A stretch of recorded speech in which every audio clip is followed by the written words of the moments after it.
Combat sports fans, it's time for Strong Style, Impact Media's weekly dive off the top rope into the world of mixed martial arts and professional wrestling. I'm your host, Jeremy, the Impact York. Welcome into this week's show.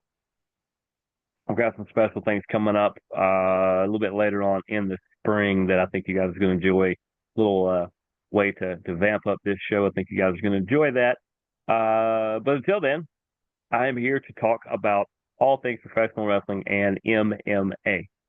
If you want to follow the show, go to our YouTube page at impact underscore media underscore. Should find us on there if you spell it out just like that. If you don't, find us the Impact 99 on any of the social medias, and you can probably follow a link from any of those.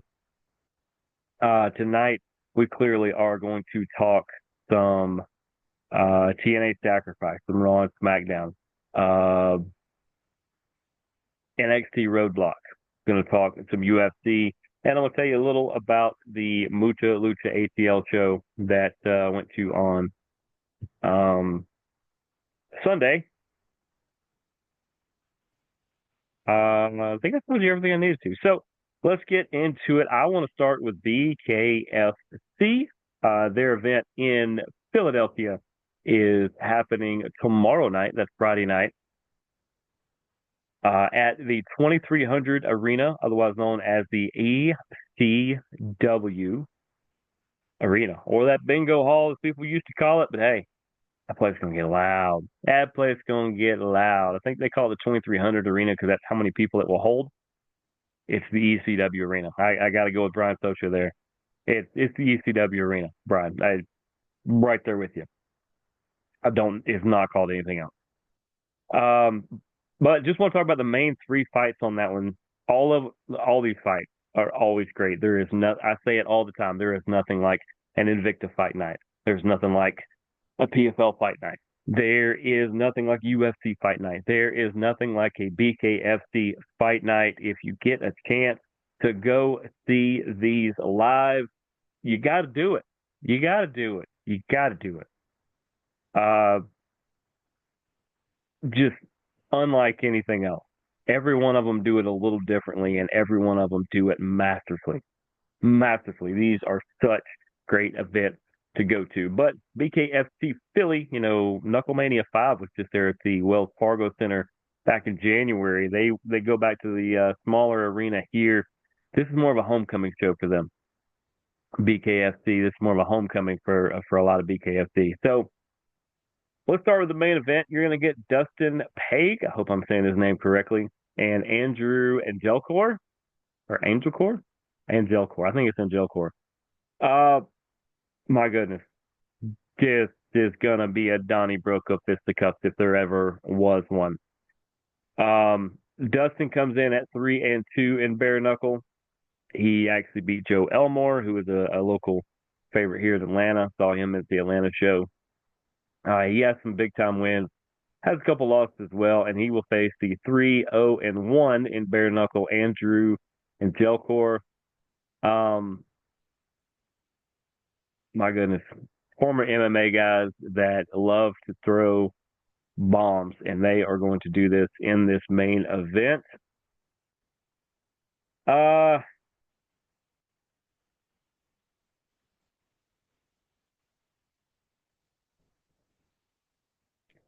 Paige was supposed to fight at Knucklemania 5, and he found out 3 days beforehand that his opponent had to withdraw. So him being a native Pennsylvanian, I think he said, put me on the next Pennsylvania card. And so he did. Man, he's the local hero. He's the local kid going good. You really want to go for Paige here, but there's something about Andrew Angelcor besides his record that just tells me I think he's going to get the best of Dustin. I don't think this goes the full 5 rounds. Man, I look forward to this fight. This is going to be such a good fight. I'm telling you, there are other fighting promotions that wish this was on their card. But my goodness, this is just going to be something spectacular. Like I said, I'm gonna take him jail for. The co-main event: Cody Vidal against Brandon Conley. Vidal is 1-1 in bare knuckle. Fought a couple times in MMA before then, and Brandon Conley is 2-0 in bare knuckle, and he is a traditional boxer. I like Cody Vidal in this. I think his MMA background is going to help him more than the boxing background for Conley. I feel like Vidal is riding a bigger wave right now. I could be totally wrong. Bare knuckle is really really hard to predict in my opinion. But I will take Cody Vidal in this one.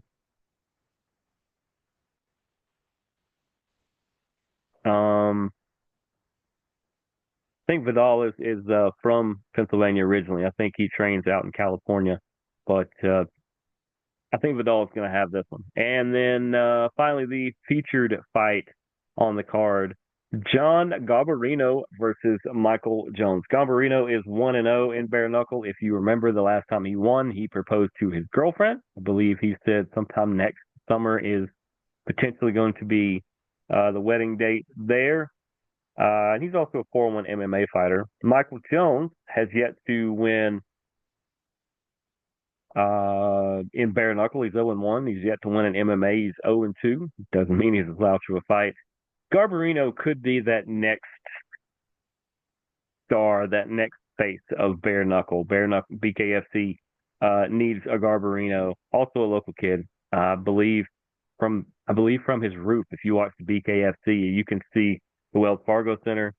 You can see all kinds of stuff that he has a spectacular view, the skyline and all of it there. But I think Garbarino. I think you got to go Garbarino. Once again, nothing personal on Michael Jones. Has nothing to do with it. He hasn't gotten in the win column yet. I just feel like Garbarino really needs to pull this one off and help him become a bigger star, and BKFC will be able to capitalize on it as well. Just spectacular card. You can go on the app. You can go on, I think, Fight Network. You go on all kinds of places and watch BKFC tomorrow night. I implore you to find a way to do so.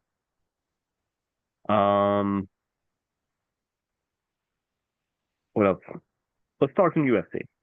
UFC last weekend, that was UFC Fight Night, Vettori versus Delize 2. I'll be honest, that main event, it was good. There was a lot of skill. Delize put on a clinic, in my opinion. Vettori is a well-trained fighter. I think he's a good personality. I just somehow it didn't all get put together, and Roman Dolidze put on the clinic. He won easily, in my opinion. I watched a lot of fights this weekend. I think if you want to score it, you could say Vettori maybe 1-5, Dolidze round 2, 3, 4, and I'd be kind of hard to argue anything from that. But good middleweight bout. It was a good main event. As usual, a couple fights before it stole the show, but you're gonna have that on any given night. Co-main event: TD Naquani took on Zaleski dos Santa. I told you guys, TD bang bang, and that's 1,000%, which you can't really have. That's 100% what you got. You got TD bang bang, and he is able to get that TKO victory, 2 minutes and 19 seconds into round number 2. TD's fun, man. TD is fun, and Zaleski's not a slouch, but TD's fun, and he's now got 35 professional fights. I think he can still make a run if he really puts this together. But a great win by TD. It was a really good shot to put him out.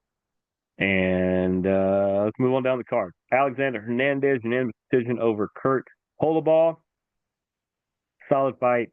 Hernandez win by points. Yeah.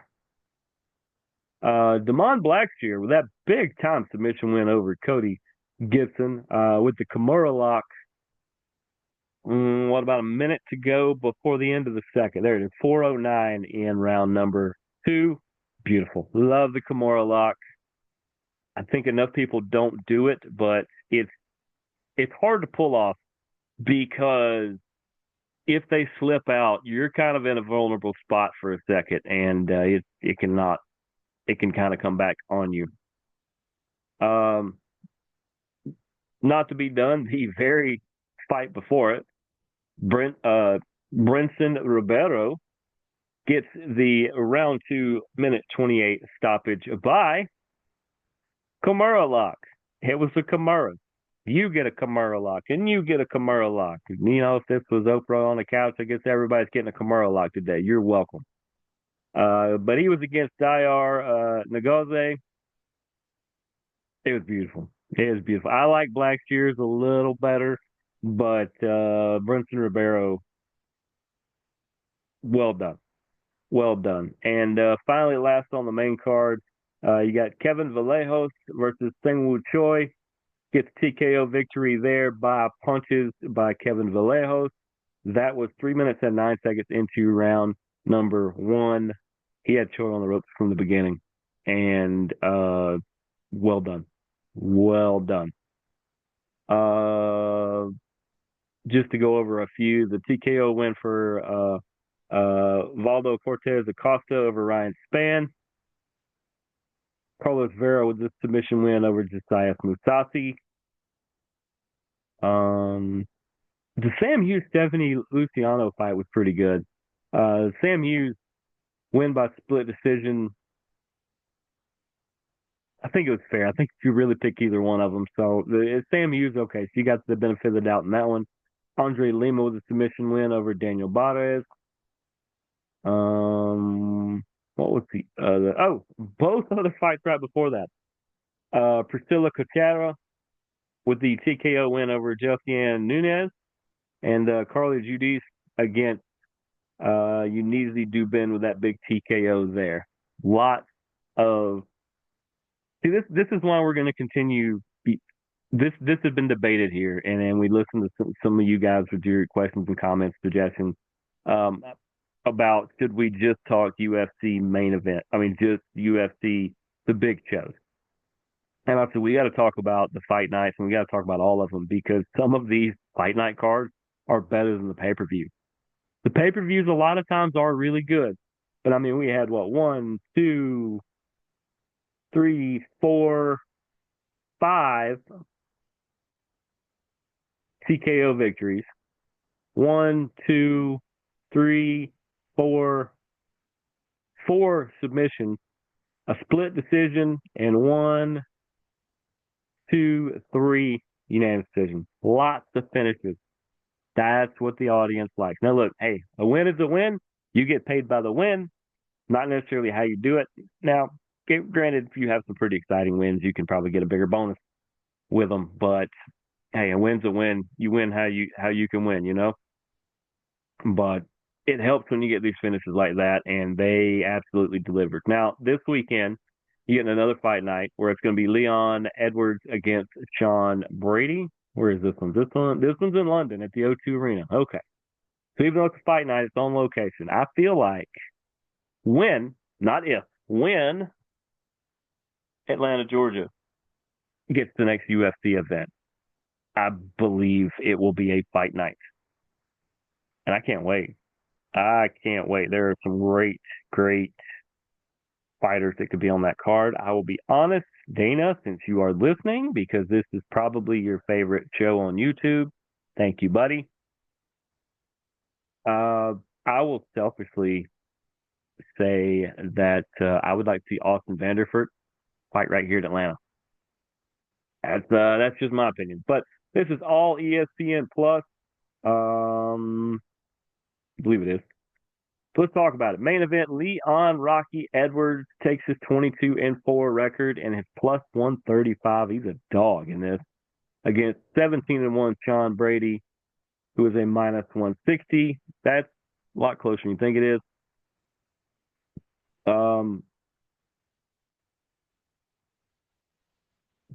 This matchup to me, there's some things that jump out. This is either the UFC giving Leon Edwards a chance to take that step back up and get back in the contention he wants to get in, or they are giving Sean Brady the opportunity to knock Leon Edwards out of the picture. One of these two. Maybe it's both. Maybe it's well, one of you are going to seize the opportunity and take that next step, and the other one's going to get knocked down a peg. And that's honestly what it looks like to me. I would love to see Leon Edwards take this, especially to be in London. He is from England. Um, I think Sean Brady's going to win. Sean Brady is going to start his own revolution over there in England, I think, and bring the U.S. victory back home across the pond. Give me Sean Brady in that one. At minus 160, that's not bad money. You want to throw some ducats down on it. Be a little careful on it because this is a 50-50 fight, in my opinion. Jan Blachowicz. I'm so busy trying to say his first name, I almost messed up the last. Is a plus 240 dog against Carlos Ulberg, a minus 300. I'll take the veteran. Give me Jan Blachowicz. I think Carlos Ulberg is really good, but Jan Blachowicz, I think, is going to just outlast him. And he's going to be able to pick up this victory. And at plus 240, if you believe what I'm saying and you agree as well, throw some ducats down on Jan Blachowicz, and you might make a little bit of money. Gunnar Nelson has a minus 130, and he is taking on Kevin Holland, who is a plus 110. Pretty even again. Kevin Holland ends up being that gatekeeper a lot of times, where every time you think that he's being fed to somebody or somebody's trying to get that leg up over him, he kicks them right out like a bouncer at the club. I do think Gunnar Nelson is going to find a way to win this one. I will go as far to say, how do I think he is going to win? Gunnar Nelson is going to win by, I think, by submission. I think by submission because 13 of his 19 wins are by submission, 4 are by TKO. He's also been knocked out. He's 13-0 when he gets a submission win. I think he's going to make Kevin Holland tap out. And I'm sure you might get better odds than minus 130 if you go to bet that particular one. In what could be a similar situation to the main event, Molly McCann, Meatball Molly, on her comeback tour, so to say, is a plus 170 dog in her home country against Alexia Tanara, who's minus 200. This same situation as Rocky Edwards. This is either Molly's chance to really get back into good graces than where she was before the losing streak, or this is Alexia Tanara's chance to knock Molly out of the way and continue upward. This one's tough because a lot of things are telling me to take Alexia, and then there's that part of me that wants Molly to get it done. Give me Meatball Molly. You know what? Give me Meatball Molly McCann to get the big victory. I'm with you, Molly. We're all behind you here. Impact Media, we are Molly McCann fans. So give me Molly for the Molly Wop of Alexia Tanera. And then finally, Jordan Vasenik is taking on Chris Duncan. Jordan is a minus 450 favorite, plus 325 for Chris Duncan. This is England versus Scotland. This is 13-3 versus 12-2 in the lightweight division.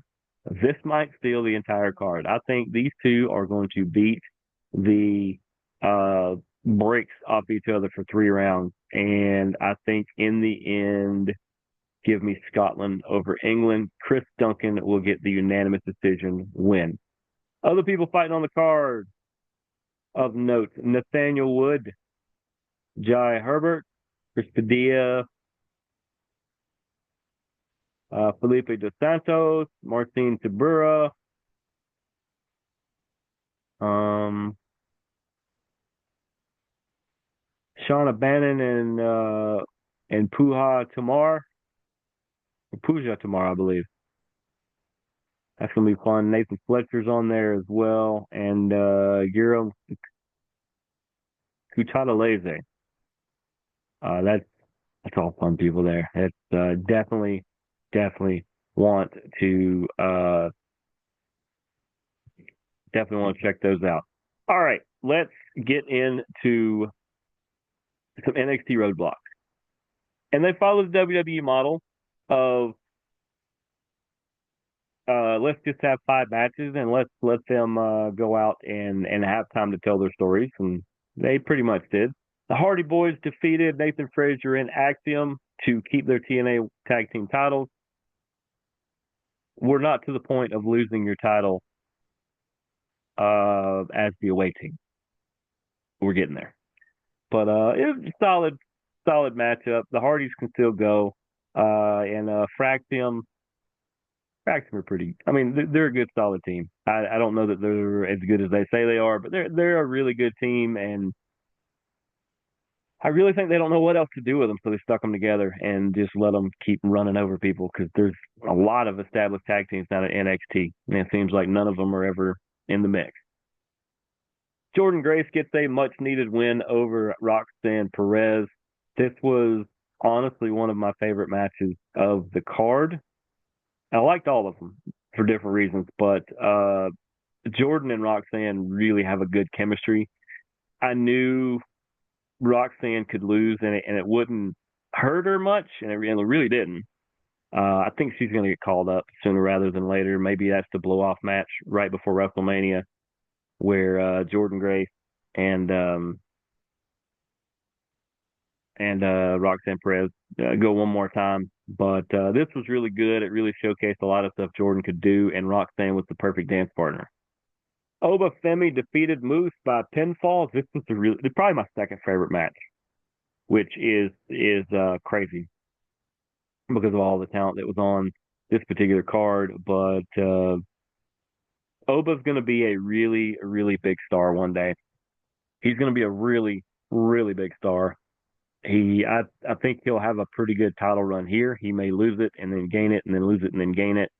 I would say within 2 years, we see Oba Femi on the main roster. I would keep him down for a little bit longer just to get that seasoning going. But Oba Femi versus Moose was everything that was promised and more. Devon Evans defeated Ethan Page in a New York City street fight. This was actually the longest match on the entire card at 14 minutes and 41 seconds. And that was probably 10 minutes and 41 seconds longer than it really could have been.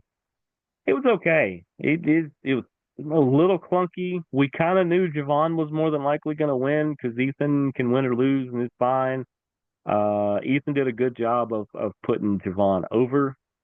I don't know where you're going with it. It's just the revenge factor was all this really was. So it just kind of fell flat in my opinion as far as the overall. Now the actual athleticism was there. Javon, one of the best athletic young talents in NXT, and Ethan Page, one of the best wrestlers in NXT by far. Stephanie Vaquer not only defended her North American Championship, but won the NXT Women's Championship over Julia in a winner-takes-all match. Kind of saw this coming. I think they will either combine they just started the North American. So I could see she's either going to dual defend them, or I could also see that she just vacates the North American and defends the main one. And that way they can have another tournament or another weird stipulation match or something like that. Because the North American title has been a great up and coming second level title. It has really done what it's supposed to do there and accent the people that aren't quite main event ready up until this point. So I look for everybody to start fighting over that again, and just the choice few, as loaded as that women's division is in NXT, will go for the actual NXT championship. Their roadblock, though, I would say 4 out of 5. 4 out of 5. It was really solid. It was really good. I enjoyed watching it, and I know a lot of you guys did too. I've seen a lot of the comments and stuff online, and I've heard from some of you guys. So uh, definitely really good. Um, yeah, let's talk some Raw and SmackDown, then we'll talk some TNA. Raw and SmackDown. All right, let's start with Raw. I thought Jay versus Waller with Theory out there. I like the Waller and Theory are still together. They're a good tandem. Um, I would do a little more with them than have them just jobbing out to people because they're better than that. I still say Theory has a singles run coming up very soon as a face, and he could be quite good. I think people really like him. Waller's a fun talent. He does all the goofy stuff and he does it well. And he's still really athletic and just really brings it. And he was a good opponent for Jey Uso, who gets a much needed win there. Gunther, of course, comes out and chokes him out. It is what it is for that. But I thought Jay versus Waller was really good. Looks like the program is going to be Logan Paul and AJ Styles going into WrestleMania. I was trying to figure out who you match up with Logan. Logan and AJ make a lot of sense. I really like that matchup. What else? Surprises me that Judgment Day is not imploding. There's moments when it looks like they are, and then now you're not sure. But I do think you could still keep a Judgment Day around. I just feel like that about the time that JD McDonough comes back, I'm here in a couple more months. By the time he comes back, I think is when you're going to see Dom split off. You're going to see maybe Carlito leave, and maybe them add a new member because Malachi Black's out there somewhere. We don't know that he's re-signed yet, but we know he's not in AEW. So we'll see what they do with Malachi. He'll be part of some group, I think, when he comes back. Um, Raquel was able to beat Bailey to become the number one contender for the Intercontinental title. That was about the most important thing of the entire match was the outcome. It was an okay match. Um, they're both really good, but it was like they were pulling back a little bit just to have a good solid match. Uh, we had a masked Lucha guy come and insert himself into a match and then get hauled off. And as they were showing him hauled, now by the way, the fact that they showed him in the back being hauled off, and then you tried to say it was Chad Gable when Chad Gable was standing right there. I like that particular tie-in. More than likely, that was Ray Phoenix. More than likely, that was Ray Phoenix. And for you people, for you guys who don't know who Ray Phoenix is, well, Ray Phoenix is the actual brother of Penta, and they are the Lucha Brothers. And you will be seeing him as soon as his contract allows, which could be now. Uh, we know we're going to get Io Sky versus Bianca Belair versus Rhea Ripley. Told you guys that. Not much more to say on that. I would rather see Io versus Rhea. I think would be really good. I know we've just saw it, but I think it would be better. I think Bianca is actually going to take this match down a little bit. I don't think she meshes well with the other two. Seth versus Punk in the cage. Very good new age slash classic cage match. The interesting part of this entire thing is how Roman come out and actually pulled Seth out of the cage, giving him the win, screwing Punk over, and causing Heyman to go check on Punk, and then Roman to wonder why Heyman is over there with Punk when he's standing right there next to him. We're going to get this three-way dance the same way I said you were, Seth versus Punk versus Roman, all at WrestleMania. And it's going to be just a great matchup. SmackDown from Spain. By the way, Spain audience, you guys were killing it. You guys just crushed it. Just crushed it. So great to hear that much chanting and that much singing the entire time. Uh,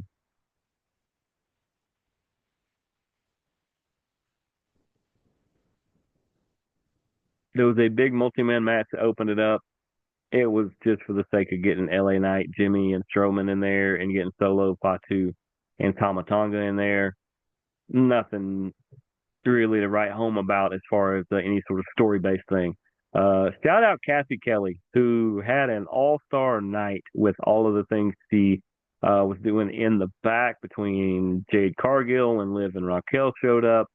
Um, there was some other stuff. When she talked to DIY and the Motor City Machine Guns interrupted. When she talked to Chelsea, Alba Fire, and Piper Niven. Kathy Kelly. Most of the time, I don't give shout outs to announcers. I don't know why. Kathy Kelly was on fire. Not literally, but she was on fire. And a lot of the reasons why those segments were working. So shout out Kathy Kelly. Um,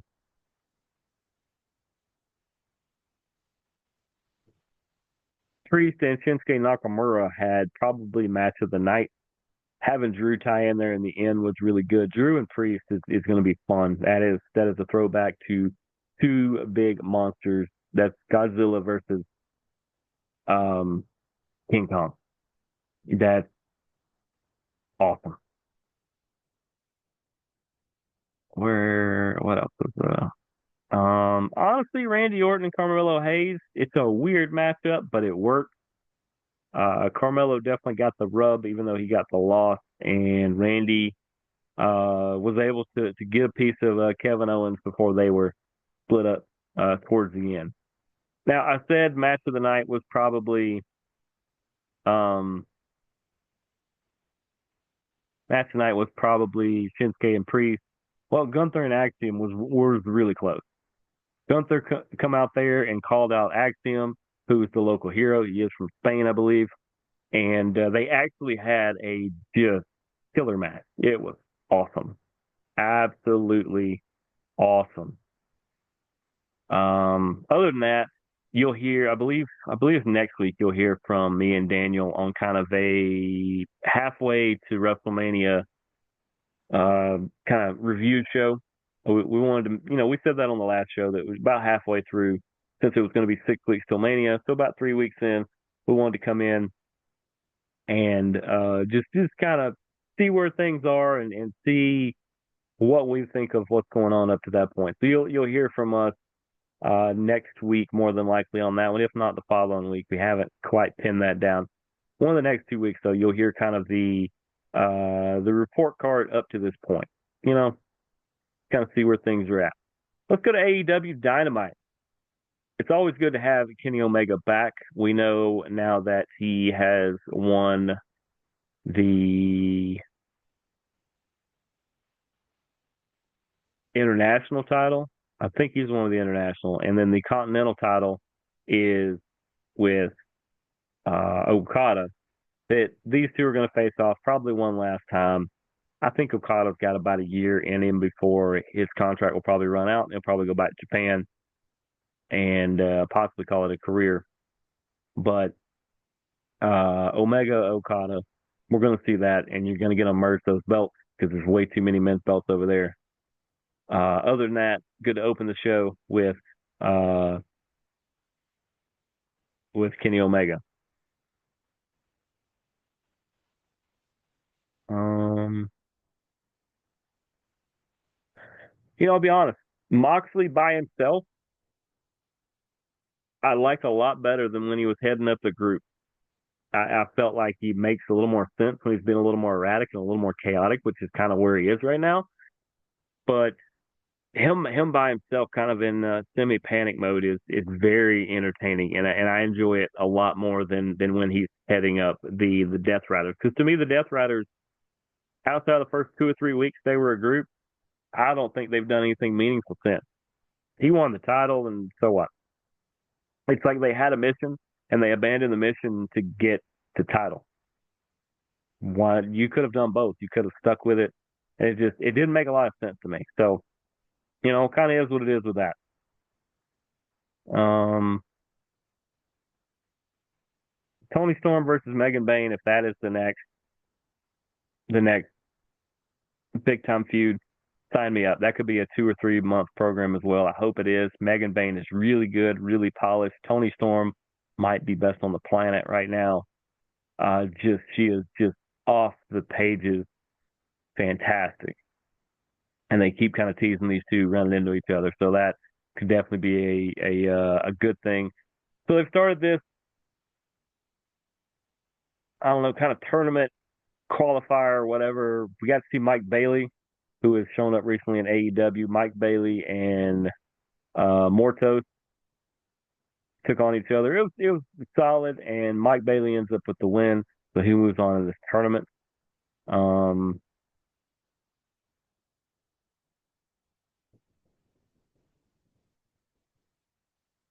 Willow Nightingale versus Penelope Ford was really good. Penelope is really up in her game.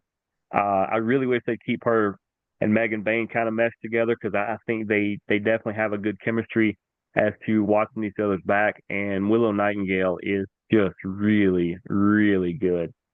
And I enjoy her work because she is so fluid, um, and just really polished. And I think she does a fantastic job.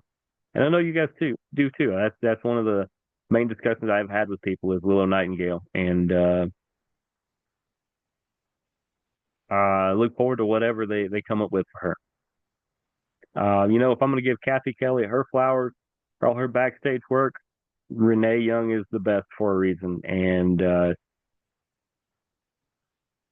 anytime they try to keep her and Moxley away from each other, they're together, guys, husband and wife. They have a kid, but when they're on screen, they act totally different. And it's so great when you actually see them interacting with each other because sometimes there's a real realness to it, and sometimes they're really trying to hold back, and it's really great. Absolutely, really great. Um,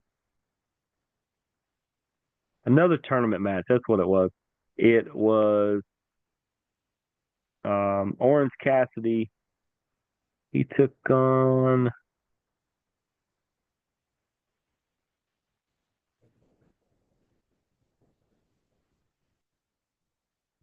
I can't read my writing. I'm trying to read my writing. My writing says.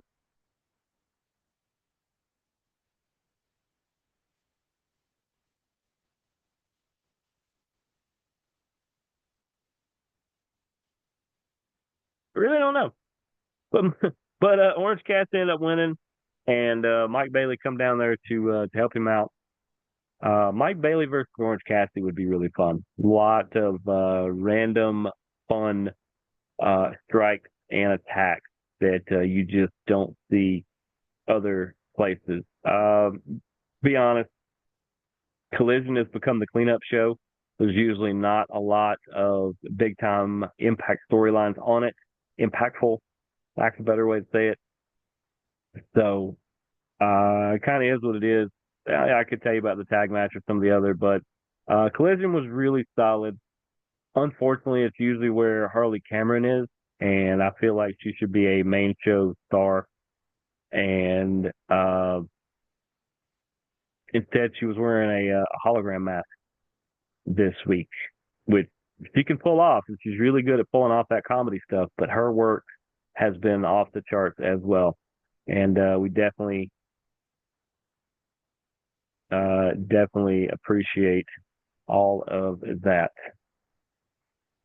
Now, TNA Sacrifice also happened. We got that up. We're gonna have to find it.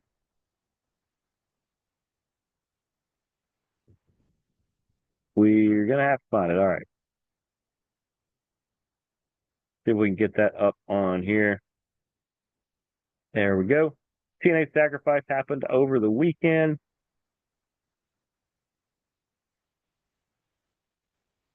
With the results as follows. On the pre-show, First Class took on the Aztec Warriors, Loctecon Jr. and Laredo Kid. And of course, first class is AJ Francis and KC Navarro. Uh, Good win for first class.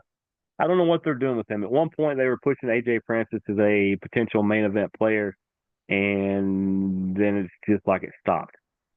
I don't know. He's a big guy who can really work, and actually Navarro as his 1B really worked. So it was a good pivot based off the decisions they had to make with Rich Swann. It worked. So, and I look forward to the stuff that AJ and KC can get into. Mance Warner defeated Sami Callihan in a street fight. It only because these two are known for death matches and things like that. This was slightly better than the street fight of Javon Evans and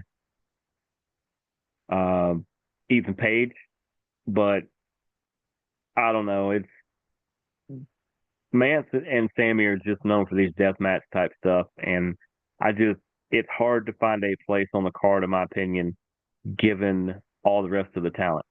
These two are really good at wrestling, and yet they would rather destroy each other with light bulbs and fire extinguishers. I don't know. It's just weird. Tessa Blanchard beat Lei Ying Lee. This is a good match. Lee can stay up with Tessa and at times surpass her, but this is Tessa's locker room, and I don't want to see where they go with it from here. The Rascals and Ace Austin defeated Wesley, Tyson DuPont, and Tyreek Igwe in a six-man tag match. This was really good. The only thing I didn't like about it is it was super short. It was about 10 minutes. There are six people in this match. Six people who are really good, really talented, really athletic, really could use more than 10 minutes to tell a story among six people, and it got cut short. This is probably the one.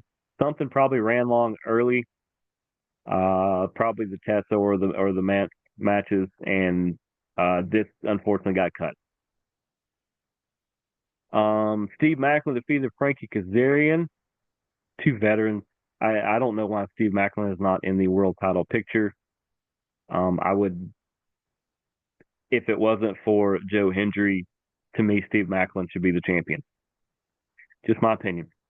Ash by Elegance, which was, Ash, Heather, and the Percival Concierge beat Spitfire for the Knockouts World Tag Team Championship. This is a 3-on-2 handicap match, and it was the definition of discombobulation. A lot of good, solid, moments throughout the match, but it was clunky, and we have a little skinny manager in the middle of a good tag team battle in the women's division, and I don't know. It kind of baffled me, but at times this has been a thing with TNA is they kind of the way WCW was. They would suddenly put Judy Bagwell on a pole match where she was in a short cage, or just, I don't know. And I know what people say. Oh, you think you could do better? Yes, I could. And that's not tooting my own horn. That's not saying that they're bad. I'm just saying TNA, the way your schedule goes and everything, I can teleconference for a lot of meetings and things like that.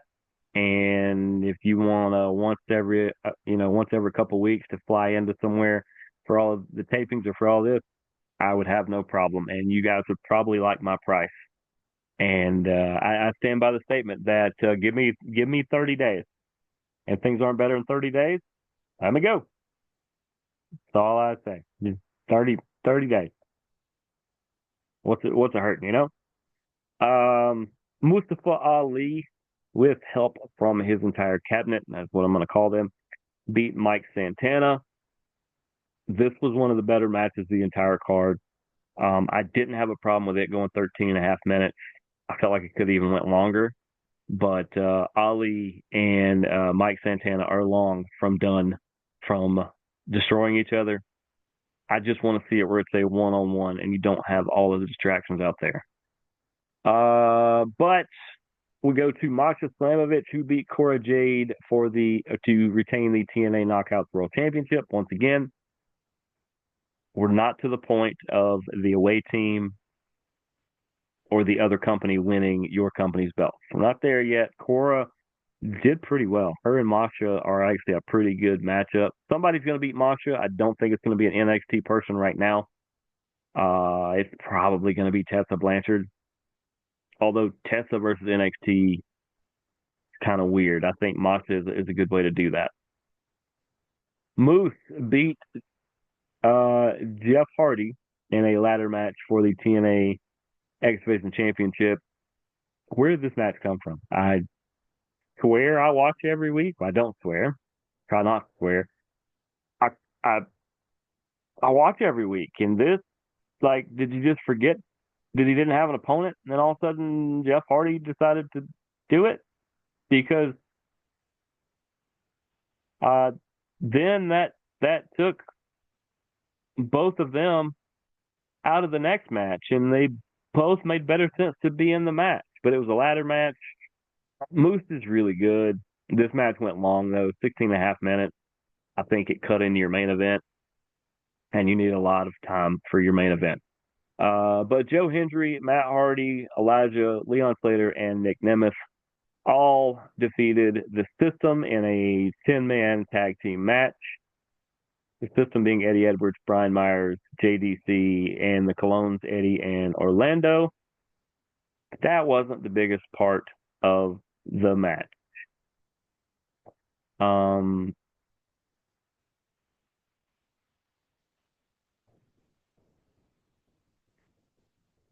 the fact that Matt Hardy got attacked, got locked in the cage, and got attacked by Nick Nemeth, who looks like he's going to be a bad guy. Him and his little brother, I like them as heels. And you need more heels anyway. The System's doing good, but you need another standalone set of heels out there. That the Nemeth make a lot of sense.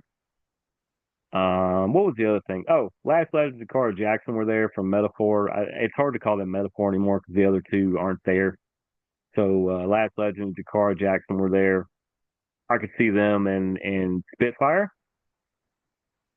That'd be a good matchup. I could see them against Elegance.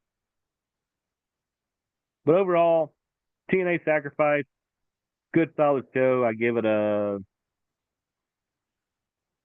3.5, 3.75 out of 5. It was good, solid. It was there. They had some good things going, and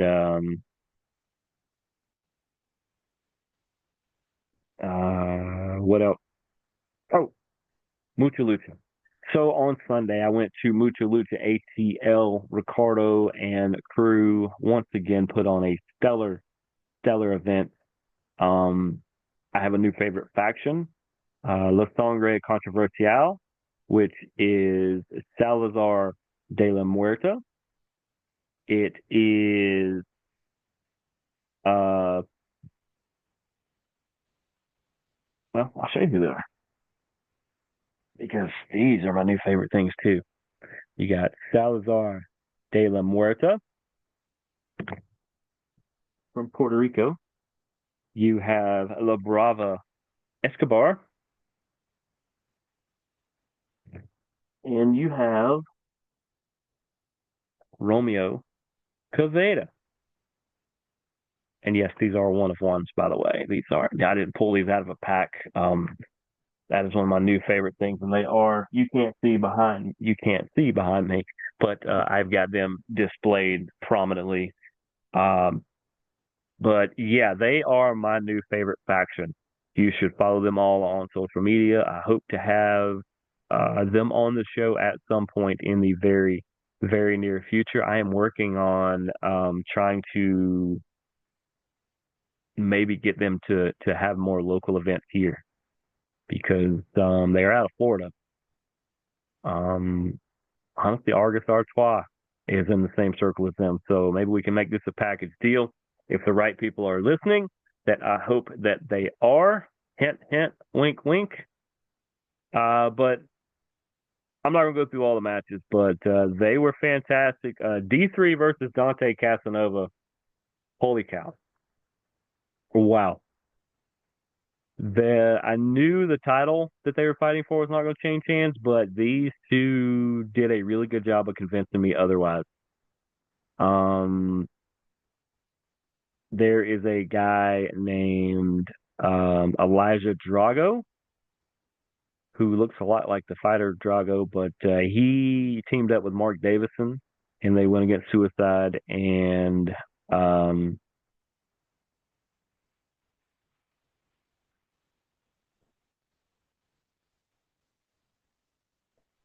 shoot, I forgot his name. What is his name? His name is sorry, Flex. But he had Flex the business. Uh, that was a fun match. That was a fun match. You know, then my match select afterwards. I gotta post all those pictures up. I have not had a chance to do that yet. Um, what other? There was some other. Um, of course, Liane Sean and Ricardo against Wolf and Rivas with all the chaos that ensues of any time Ricardo is out there and the buckets of beer that get showered among the ringside area makes me very glad that I don't sit on the front row because it reminds me of being in the supporter section of United games when they score. And yeah, it's a little hairy out there. But Marty Scurll versus Dr. Wagner Jr. was a really, really good main event. It showcased that both have chemistry with each other. This is a deep rivalry that goes back many years. They have faced each other multiple times across multiple continents, and it showed that both of them are great wrestlers and showmen. All kinds of great stuff. Everybody got all their big time moves in. Dr. Wagner Jr. ends up with the big win, but it really helped establish him and Marty as these great talents.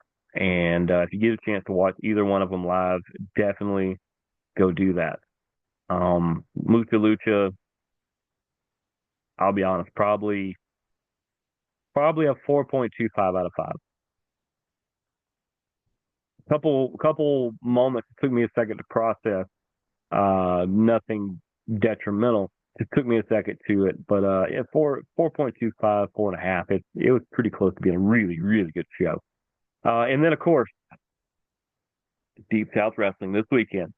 They're going to be Saturday. They're going to be at the Atlanta Dairies, which is right up the street from Grant Park and Oakland Cemetery. If you don't know where that is, Google it or go to deepsouthwrestling.com or We Are Deep South, any of that. I think 3 p.m. on Saturday, they'll be at Atlanta Dairies. You can see this guy. Also on Sunday, you can also see this guy at New Realm for Deep South Wrestling's big time show there. That's kind of like their TV taping. The house show's kind of the night before, if you want to consider it that. The TV taping is going to be at New Realm. That is 4 p.m. on Sunday. Come Saturday, and you'll see me and maybe some of the crew. A lot more of the crew will be there on Sunday. Some of the crew from Impact Media here, and just the general crew that I run with. And come say hey to us. It's always good meeting you guys, and we are no more famous or no more special than any of you guys. We're just fun, real wrestling fans who like to have a good time. So come check us out. Come check out Deep South any of these times. And we have reached the end of the show. So I'm your host, Jeremy the Impact York. Thanks for tuning in to another great edition of Strong Style. We will see you guys next week. Deuces, gooses. Go watch wrestling. Go watch fighting.